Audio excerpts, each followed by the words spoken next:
going to continue with Perek Yutes. Again, you'll recall that after Yehuda, Ephraim, and Menashe had gotten their Chalakim, Yehoshua had the land divided into 7 portions for the other Shvatim.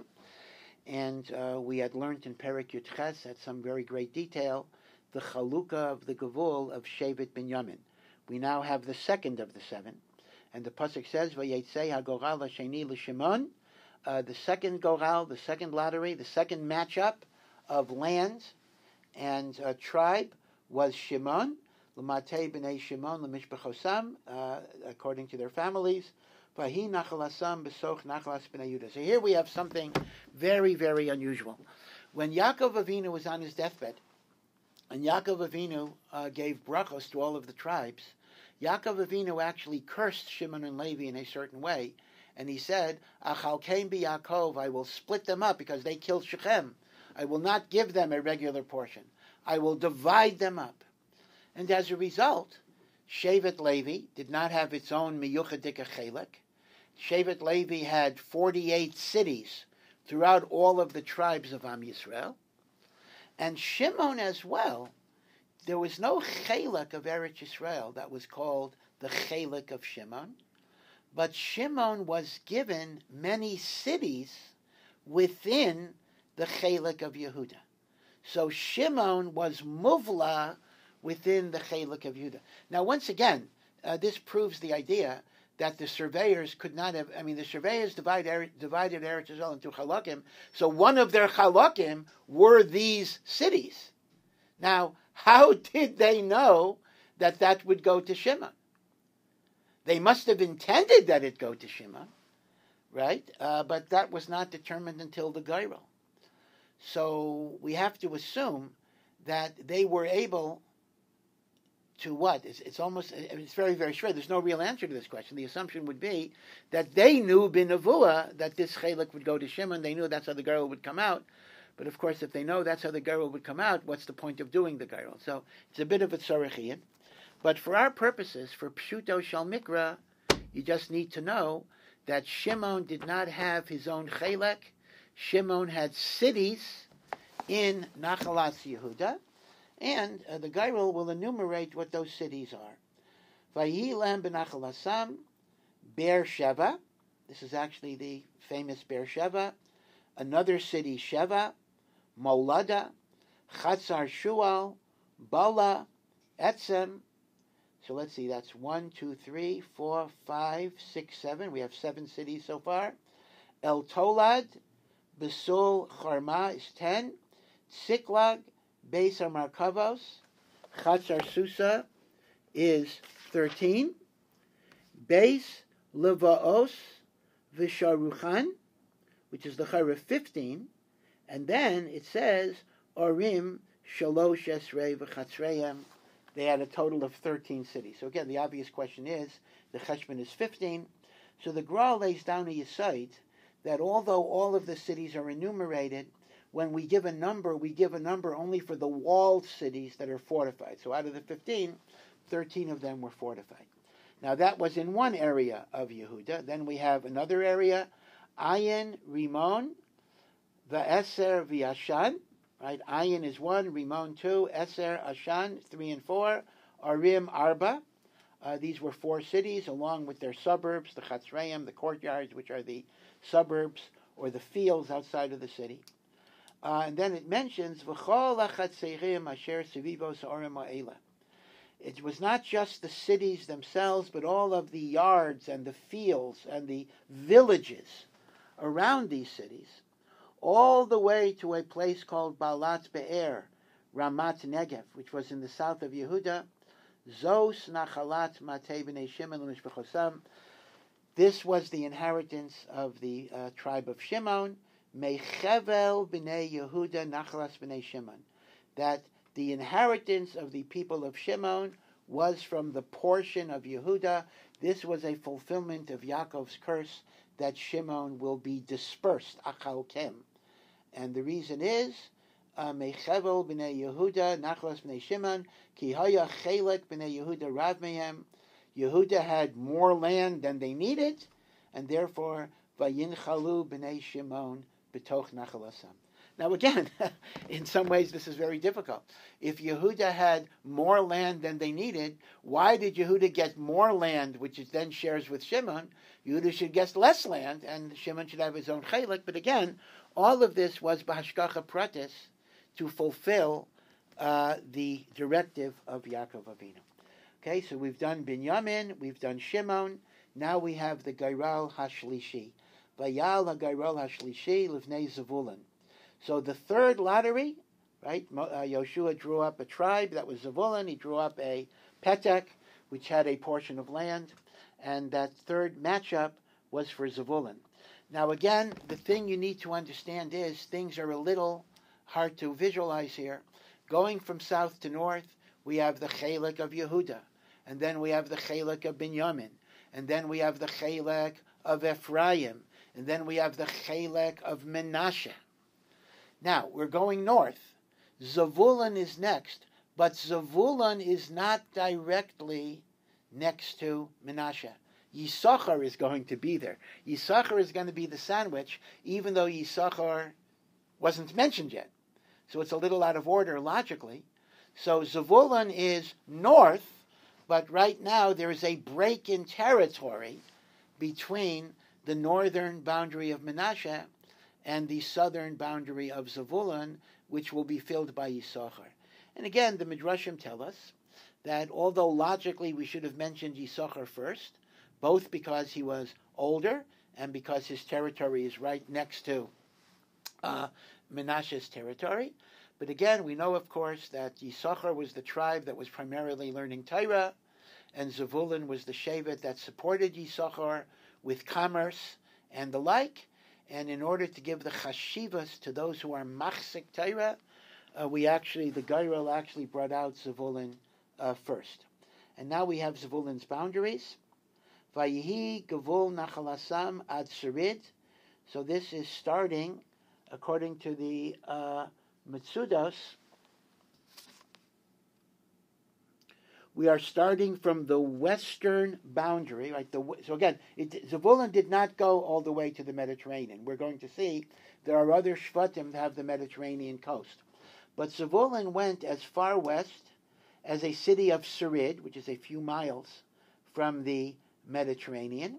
And therefore, Sarid is their northwest boundary.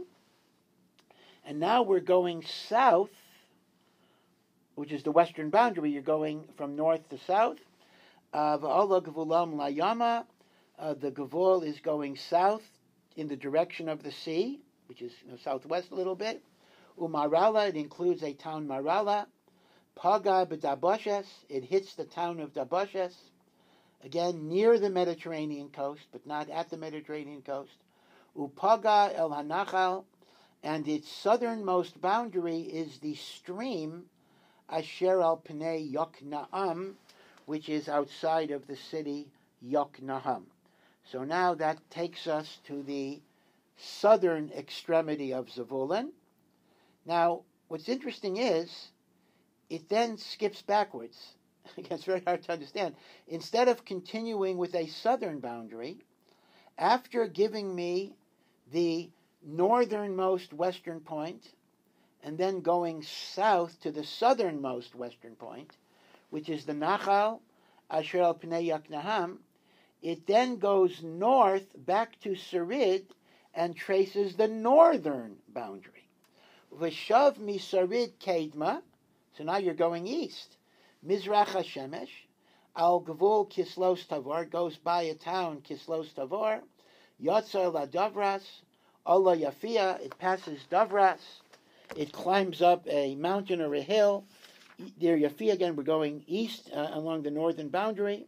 Umisham Avra Kedma Mizracha, it continues east. Gita Chefer, including the city of Gat Chefer. Gat Chefer, according to Chazal, is the town of Yaina Hanavi, much later. Then Ita Kutzin, another town, Ita Kutzin. Yatza Rimon, again, the boundary is going northeast of Zavulun. Hamituar Heinaya, it passes Rimon, and it encompasses Heinaya, these are towns. Nasavosu Agvul Mitzafon Hag Chanason, It then goes north of Chanason, which means Chanason is included in the Gevul of Zevulun.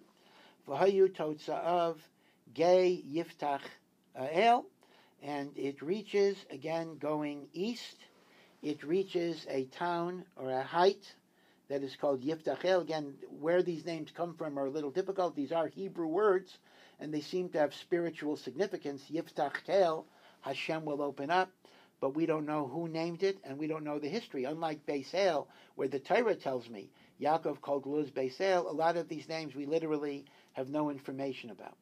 And then it goes on, again moving east along the northern boundary, V'katos, v'nahalo, v'shimron, v'yedala, u'beis lechem, not the Beis Lechem that is in Chelek of Yehuda, different Beis Lechem, Orim Shtei Mesrei V'chatzreim, a total of 12 cities, Zos Nachalat B'nei Zevulun L'mishpachosam, Harim Ha'ela V'chatzreihem. Again, this is an area that's very, very difficult. Number one, we don't know the cities, but number two, it's also hard to see the internal logic here, because what we've done with Zevulun is we've given a western boundary and we've given a northern boundary. We actually have not given a southern boundary of Zevulun. And that would l'chaira be necessary, because the southern boundary of Zevulun is not the northern boundary of Ephraim. We have Yisachar. But it could be that once you have Yisachar, you can figure out the boundaries by comparing Zevulun and Yisachar. And that's the next Gairel. So again, it's a little out of place here. I'm going to keep on repeating this. Going from south to north, you have Yehuda, and then you have Binyamin, and then you have Ephraim, and then you have Menashe. You're going to have Yisachar, we're going to describe, and north of Yisachar is Zevulun. None of these tribes reaches the Mediterranean coast. We will get to the Mediterranean coast tribes shortly. And now we have Yisachar. Now Yisachar is in between Zevulun and Menashe. Li Yisachar Yatsa Hagarul Haravi. Yisachar is the fourth allotment. Livnei Yisachar Lemishpacho Sam. Vayihi Gevulam. So again, I'm following the Mitsudos David. We are starting north, and we're going from west to east. Again, it doesn't quite reach the Mediterranean, but the Gevul starts Yisraela with the Emek Yisrael. Now, again, the boundary of Yisachar is north of that. The Emek Yisrael actually belongs to the tribe of Ephraim. But if you take the Emek Yisrael, where that begins, that will be the western boundary of Yisachar. And now we are going west to east across the north. I'm sorry, this would have to be the south. That's right, that's correct. If Emek Yisrael belongs to Ephraim, then we are describing the southern boundary of Yisachar. That's correct, the southern boundary of Yisachar. Emek Yisrael, Kesulos, Shunem. Remember Shunem, Eliyahu Hanavi had an encounter with a woman from Shunem. Chafarayim, Shion, and Charas. Right, this is the boundary of the south. Harabis, V'kishyon, V'evetz, V'remes, V'yein Ganim, V'yein Chada, U'beis Patzetz, U'paga Hagvul V'Tavor. The boundary of Yisachar will hit Mount Tabor, Shachatzima, Beit Shemesh. This is not the Beit Shemesh that we're familiar with. V'hayu Totzos Hagvulam Hayarden, and the boundary hits the Jordan River. Orim Sheish Esrei V'chatzreim, and there were 16 major cities and their suburbs and their villages that were given to Yisachar. Zos Nachalat Matei B'nei Yisachar L'mishpachosam Harim V'chatzreihem.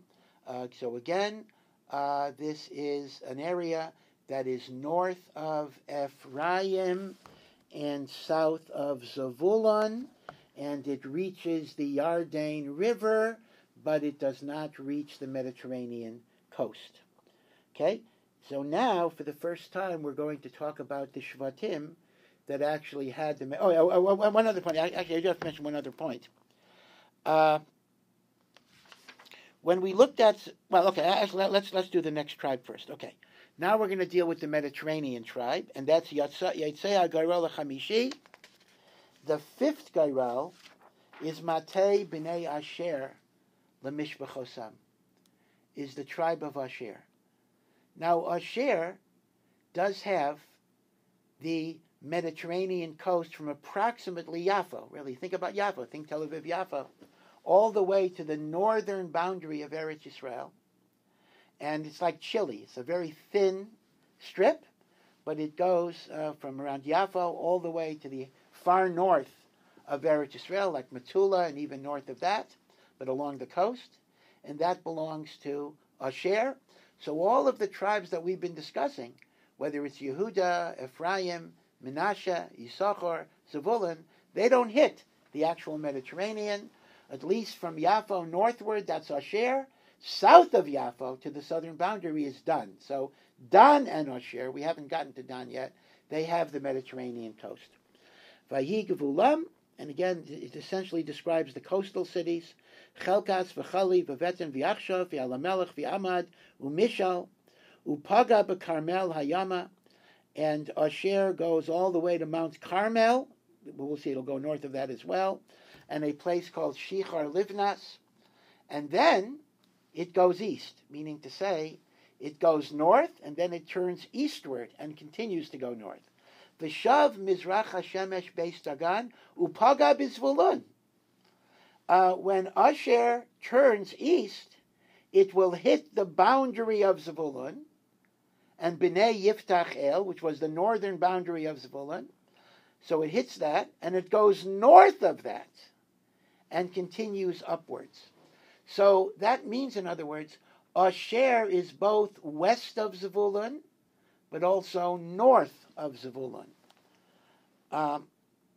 It's Pagab Zevulun, Uvnei Yechiyasvona, Beis Emek, Uneiel, V'yatzel, Kabul, Mismo, and it goes north of a town Kabul. This is not Kabul of Afghanistan. V'Evron, Urechov, V'Chamon, V'Kaneh. It keeps on going north until Sidon Rabbah, which is already in Lebanon. V'Shav Hagvul Harama Ad Ir Mifsar Tzor, until the city of the fortifications of Tzor. V'Shav Hagvul Chosa, and it goes as far north as Chosa.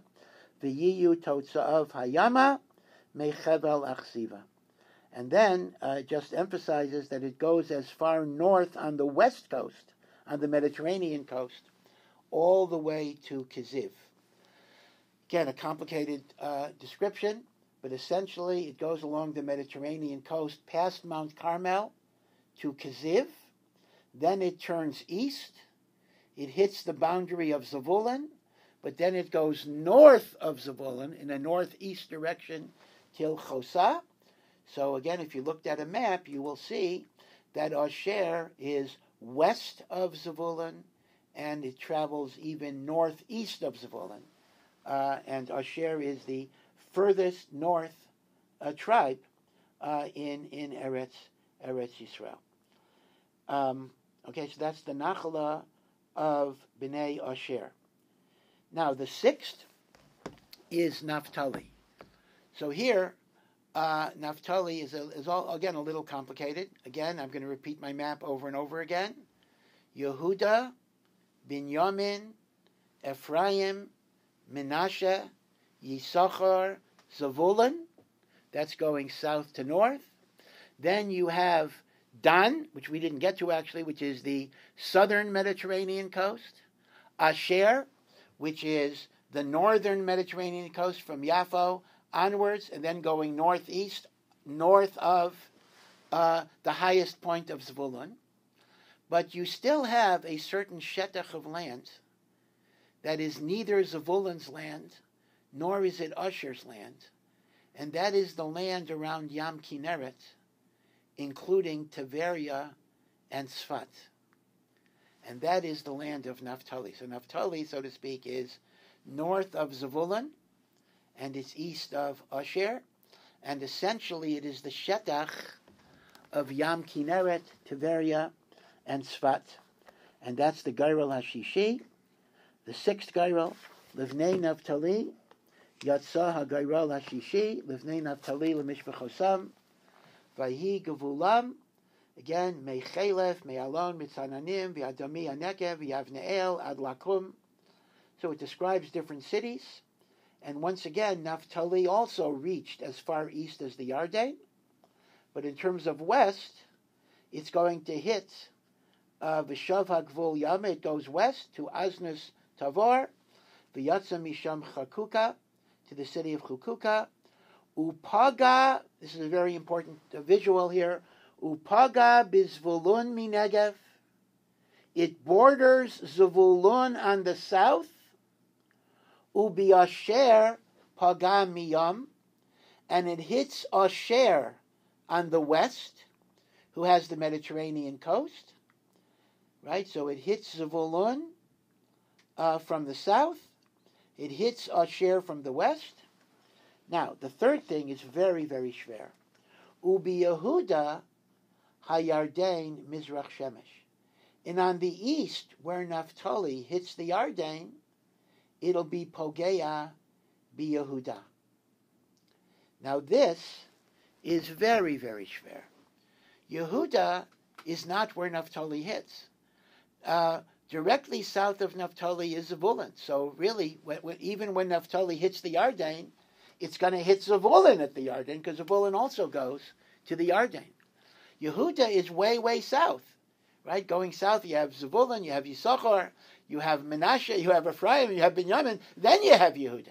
In what possible way can we possibly describe Naphtali as being Pageya Yehuda?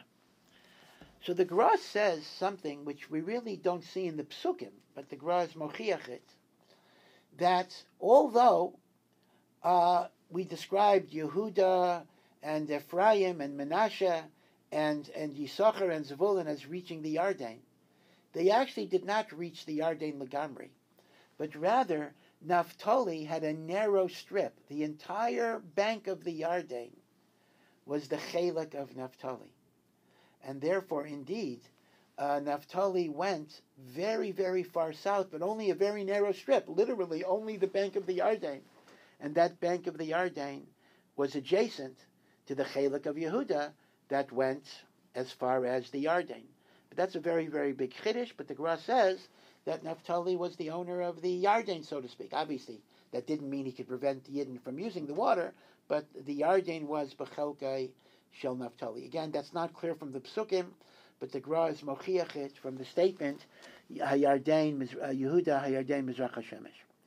So now we just mentioned the cities of Naphtali, V'yorei Miftzar, the fortified cities, Hatzidim, Tzer, Chamas, Rakas, Kinneret. So here the Gemara in Megillah has an arichos that at least either Rakat or Kinneret is a reference to Tiberia, and Tiberia belonged to Naphtali. Naphtali had essentially the Yam Kinneret and the cities on the Yam Kinneret. Adama, Charama, Chatzor, Kedesh, Edrei, Ein Chatzor, V'yirun, Migdalel, Chorem, Ubeit Sanas, Ubeit Shamesh. Another Beit Shamesh. This is not the same one we mentioned before, and it's not the one we're familiar with. This is in the Galil. Arim, Teshah, Esrei, V'chatzreim. There were 19 major cities. Zos, Nachalas, Matei, B'nei Naphtali, L'mishbechosam, He'arim, V'chatzreim. Now, here I want to go back a little bit and raise a certain question. According to the Gevulim that we're looking at, the Mediterranean coast was divided between Asher and Dan. The Yam Kinneret seems to be in the Chelek of Naphtali. As far as we know, Zevulun did not have any maritime access. Zevulun did not have direct access to the Mediterranean, and Zevulun did not have any direct access to the Yam Kinneret, right? The Yam Kinneret was north of Zevulun, and that was in the Chelek of Naphtali. And yet we find that in Moshe Rabbeinu's bracha, he blessed, number one, Smach Zevulun b'tzeisecha, v'sachor b'ya'alecha. Rejoice, Zevulun, when you go out and you travel in commerce, when Yisachar sits in the tents of Torah. In other words, Zevulun was a maritime person or tribe that traded based on its access to the water. And indeed, as well, it is said that they were the ones who sold at the Chelas. They found the Chilazain from the Yam Kinneret, usvunei temunei chol. And one of the big kashas is, why was Zevulun able to access the Techelas? L'chayra, the Chilazain that came out of the Yam Kinneret was not Bechelkai Shel Zevulun, the Chilazain was Bechelkai Shel Naphtali. So there's really two different answers that are given to this kasha. One answer for the Techelas is that there is a Gemara that says that miraculously the Chilazain left the Yam and climbed up in the mountainous, hilly regions, and that actually brought them to Zevulun's territory. So Zevulun did not get the Chilazain from the Yam Kinneret. Zevulun got the Chilazain from the mountains in its areas which the Chilazain migrated to. And the Radvaz already points out, although we've never seen this, we don't see the Chilazain migrating this way, this was a nace for a certain tekufa that HaKadosh Baruch Hu did in the merit of Zevulun being machzik Torah. Another teretz is, and you have to look at a map, is that although the formal boundaries of Zevulun do not seem to include the Yam Kinneret, there was a shtick of Zevulun's northern boundary that fronted the Yam Kinneret, and although the bulk of the Yam Kinneret was Bechelkai Shel Naphtali, the Chilazain was concentrated in that little part of Yam Kinneret along the southwestern shore of Kinneret was Bechelkai Shel Zevulun, and that is where the Chilazain was. But again, it's very, very difficult because Chazal always assume that Zevulun had access to the Yam Kinneret, when according to the description here, this was all Bechelkai Shel Naphtali. Okay. Our final boundary is L'mateh b'nei Dan l'mishpachosam Yatzah Gairal Hashvi'i. And again, just to give you a picture, Dan had the Mediterranean coastline that was south of Yaffo. So from Yaffo northward, the Mediterranean coast was Asher. From Yaffo southward until Nachal Mitzrayim, the Vadi El Arish and the Sinai Peninsula, that Mediterranean coast was Dan. That, of course, included the Philistine cities, which were not fully conquered. So a lot of Dan's territory was, in fact, not conquered in the lifetime of Yehoshua. And here we're just given cities. We're not really given where they are. L'matei b'nei Dan l'mishpachosam yatzah garel hashvi'i v'yi gavul nachalasam tzara eshtaol. Remember, these are the cities of Shimshon, who came from Dan. Ir Shemesh, Shalavim, again, famous yeshiva.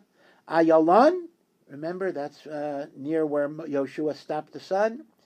Yisla, Elon, Timnasa, Ekron. Ekron is a Philistine city. El Tekei, Givson, Baalas, Yehud, Bnei Brak. Now, this may or may not be the Bnei Brak of modern times. It probably is not, but it would fit because this would be the northern boundary. As I indicated, Dan goes as far north as Yaffo. Bnei Brak is around that area. Gat Rimon, Mei HaYarkon, Harakon, Im HaGvul Mul Yaffo. Right? So it went as far north as Yaffo. Remember, there was no Tel Aviv in those days. Tel Aviv is only like from the 1920s. But Yaffo was a very, very ancient seaport that even the Canaanites used, and Yaffo is a very, very old city. Now, here we have part 2 of the story, which is very, very interesting. That just as we read before, that Bnei Yosef complained that they didn't get enough land and they were given permission to conquer forested areas, and apparently some Meforshim actually learn that there's an unusual scenario of certain shtachim are unassigned, and tribes were permitted to conquer it as individual tribes. So Dan has a very similar argument. And I think part of their argument, Gufa, is that much of their territory was not yet conquered by Am Yisrael, and Dan couldn't do that by themselves, so they didn't have enough land for their people. So it says to us, Vayetze Gvul b'nei Dan mehem, that the boundaries of Dan was not adequate for them. Vayalu b'nei Dan vayilochamu im Leshem. They went very far north of even Asher, to a town called Leshem. Yilkadu Osa, they conquered it.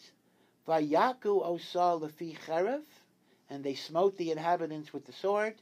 Vayirshu Osa, they inherited it. Vayeshvuva, they dwelt in it. Vayikru leleshem Dan.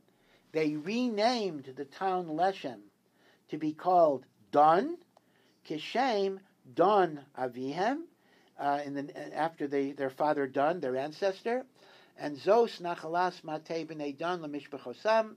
This is the inheritance of Dan. Ha'arim Ha'ela B'chatzim. So again, let me make a certain point here. There's an expression that appears throughout Tanakh when you describe the country from north to south, and even in modern Hebrew we use it. Midan Viad Beersheva. From Dan to Beersheva. Okay, Beersheva is fairly south, but the Chelek of Dan, in terms of their boundaries, was not north.